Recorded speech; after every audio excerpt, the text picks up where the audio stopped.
Hello, welcome to my very first podcast. I'm Lisa and I look after, film, edit, do everything for the YouTube channel. You name, same me. Really strange name, I know, a name I picked before I even thought about going on YouTube. I was on Instagram and used my real name, and it was hacked by some Russians. Everything was changed to Russian. I lost all my fabulous photos. So once I realised it had been hacked, I thought, oh no, what am I going to do now? Can't use my name anymore. So I thought, bear in mind, you know, how frustrating it is when you lose your channel. I thought, oh no. Oh, new name, same me. And that's how it started. And ironically, I do post to Instagram, so you can add me there as well under the very same name. I use the same name now for everything.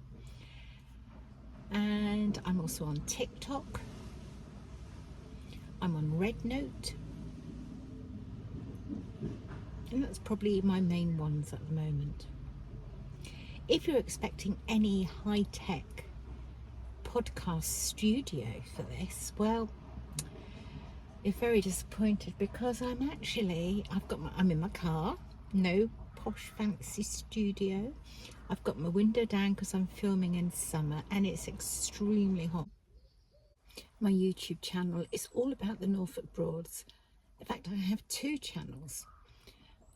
One is for the boats, and my second channel covers everything else to do with the Broads: the wildlife, the insects, fungi, lichen, ruins, and local history. At one time I used to include the local news as well, but the rules changed on YouTube and you could only add original material. So I used to include the photograph from the newspaper for the news article, so that stopped. And although I never used to read the stories out, the news articles out word for word, I made them my own. So I stopped doing that. But since stopping, it's been one of my most requested items. Where has the news gone, Lisa? Why can't we see it anymore? So of course I explained to everybody why and what happened. And so I got to the point with so many people asking, I thought, what shall I do? I know. I'll start a podcast. I'll put all the news articles into a podcast a month at a time.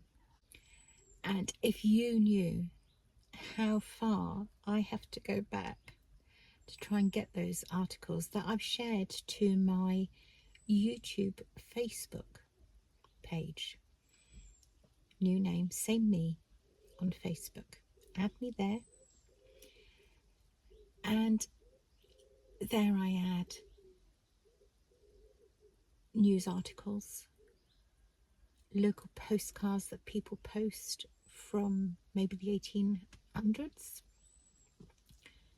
Anything to do with the Norfolk Broads, I post to the Facebook page that I have. Hopefully that explains why I'm now here posting news articles as a podcast. So let's begin with July's news. It's going to be easier for me to read it. I was going to try and do it without reading it, but it will take forever if I do that. I have so many mistakes. So, the very first news article from July the 1st, 2025. For the first story, we go to Horstead Mill, where it was reported that a girl fell from height at a bridge in Horstead Mill, near Coltershall. This is a popular spot with wild swimmers. The following day, July the 2nd, a teenager died after getting into difficulty in the water at Beccles. He was with friends, playing in the river, and failed to surface. Toft Monk's wind pump on Haddiscoe Island has been fitted with a new set of sails. The first time in a century. It was last used in the 1930s. The next article was behind a paywall, so I can only really tell you the title. A row breaks out over centuries-old Broads River rights at How Hill. Haven Bridge in Great Yarmouth, a key gateway onto the Norfolk Broads, was at risk of sudden closure due to a dispute of a century-old bridge. The argument is over who should fund additional safety measures, after staff faced abuse after the bridge malfunctioned in February 2024. Initially, Peel Ports refused to raise the bridge for 3 months, costing firms tens of thousands of pounds in lost business. But it has also left boaters marooned on the Broads. A male in his 20s died at Horstead Mill. Until the coroner's report, I don't know the exact details, but I will share them once they've been made public. Coldham Hall Tavern in Surlingham warns people not to use the jetty to jump into the river. There are strong tidal currents, underwater obstacles and weeds. The Peace Cross at St Benet's Abbey is leaning backwards. The cross is made from an oak tree gifted by our late Queen Elizabeth from the Sandringham estate. The Broads Authority warned people not to enter the water in the Broads following the death of a teenage boy at Beccles earlier in the month. A woman was taken to hospital after falling off a boat at Hunter's Yard in Ludham. The Broads Authority warned people to be water smart during the heat wave and to wear a life jacket if they are on boats. Historical sites across Norfolk were targeted by vandals. On the Broads, it was St Benet's Priory, where acts of vandalism were carried out. Carvings have been made into the stonework of the gatehouse remains. Martham fishing pits were closed after a fish disease and algae were detected there. Toxic blue-green algae and koi herpes virus were found in common and ornamental carp. CFAS, the Centre for Environment, Fisheries and Aquaculture Science, confirmed the outbreak. A rare sight of 6 remaining wherries was shown moored at the Wroxham Yacht Club. But this story is behind a paywall, so I can't tell you any more about it, unfortunately. We're up to the 17th of July now. The Chief Executive of the Broads Authority, John Packman, has announced his intention to retire once a successor has been appointed to the role. Hemsby Lifeboat were paged to Reedham to a vessel with engine difficulties. There was a rope around the prop. The lifeboat towed the boat to a mooring. On the 23rd of July, it was announced that this year's Ludham Illuminated Boat Parade will be Saturday the 13th of September. On the 23rd of July, the lifeboat was called to a grounded barge on Braden Water on the Norfolk Broads. The barge was 98 foot long. Galston Lifeboat couldn't get close enough to it to ask them if they were okay, so Hemsby Lifeboat was called out instead. Once on scene and up close to the barge, the crew asked them if they were okay. The crew of the barge said that they had purposely run aground so that they could do some repairs to their boat, and that they were fine and they didn't need any help. The emergency services were called to Oulton Broad to a serious incident. It was a collision involving a powerboat and a stationary houseboat. Sadly, the male in the powerboat has since passed away. Another story behind a paywall. The Broads Authority have closed Rockland St Mary moorings over a row about the cost of the rent. Marshland, the size of 8 football pitches, has come up for sale next to the Beccles Strait. It's for sale for £70,000. and the land is next to the River Bure.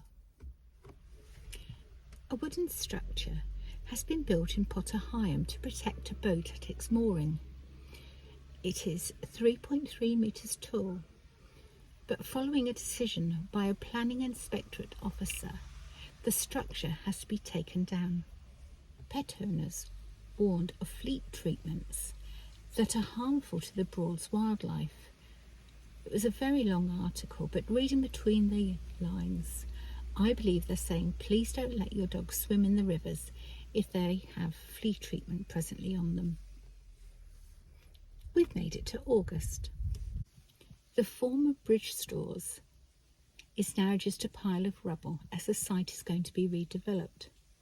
I've not seen the plans myself, but I believe there's going to be a cafe with a veranda, balcony looking over the river, and 3 accommodation units. Another paywall article. It is hoped new solar-powered bike charging pods will be installed at Beccles Quay for electric bikes. Another article behind a paywall. Broadland Council have been accused of failure over the introduction of controversial charges for boaters at Reedham moorings.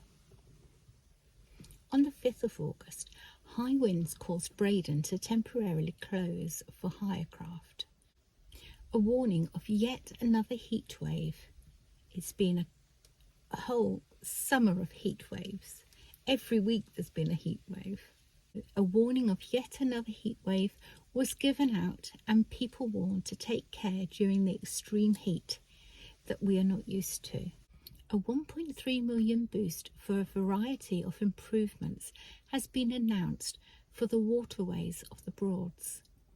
New pontoons, enhancements to Great Yarmouth Yacht Station, and more electric charging points are among the changes planned.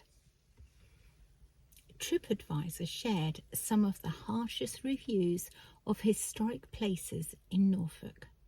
Borough Castle, Roman Fort, was one of the comments shared.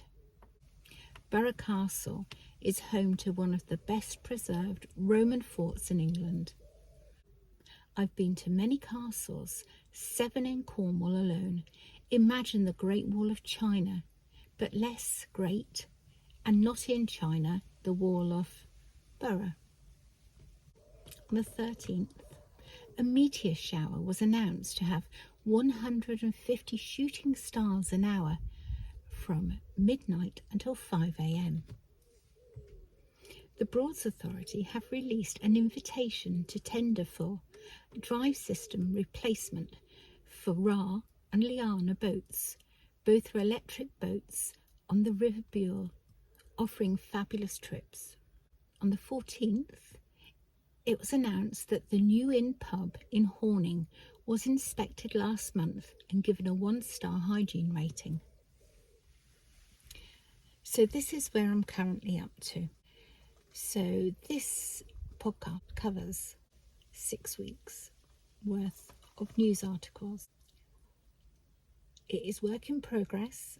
I've never done a podcast before, and when you start anything new, it takes you a little while to get to grips with it all and understand and know exactly what you're doing. So bear with me. Hopefully I'll improve over time. But in the meantime, thank you all for listening. Perhaps you'd like to let me know in the comments where you were listening to this from, or did you actually watch it? I'd be intrigued to know. Thank you all. I'll see you again next time. Bye.